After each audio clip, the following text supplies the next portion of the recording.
kwamba wanasheria, wakuu wa wilaya, wakurugenzi, wizara ya ardhi iendelee kuwa makini kufuatilia na kusaidia Watanzania.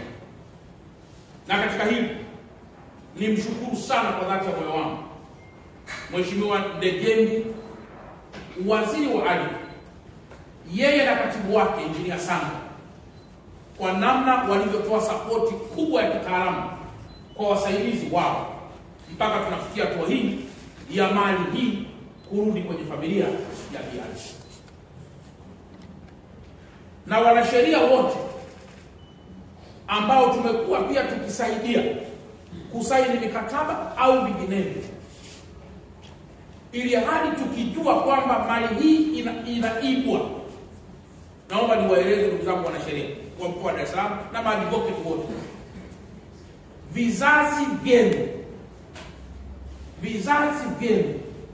vitakuja kupokea machozi ya unyang'anyi unaofanywa kwa maandishi. Unaweza kuwa ni advocate leo mzuri, umesaidia vizuri kwa kuangalia maslahi yako, lakini usipoangalia maslahi mapana ya mambo haya ya familia ni mbaya sana. Na katika hili nimshukuru sana kwa dhati ya moyo wangu mwanasheria ama advocate ambaye alishiriki katika kusaini mambo haya awali. Amekuwa ni muungwana aliyetupa ushirikiano kwamba mimi sikusaini jambo hilo mbele ya BRC.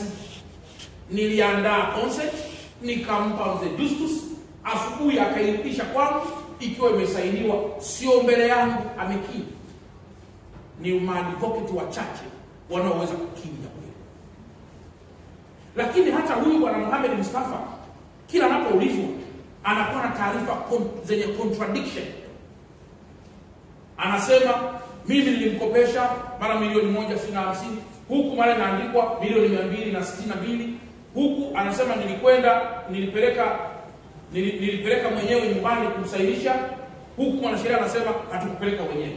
Kwa hiyo kumekuwa kuna contradictory statements ambazo is a source of paradox. Na kunapokuwa kuna ambiguity za kisheria, ndio linaanza kuwa na wasiwasi na mashaka kwamba jambo hili kumekuwa kuna unyang'anyi mkubwa kuliko ambavyo tunategemea ama kuliko ambavyo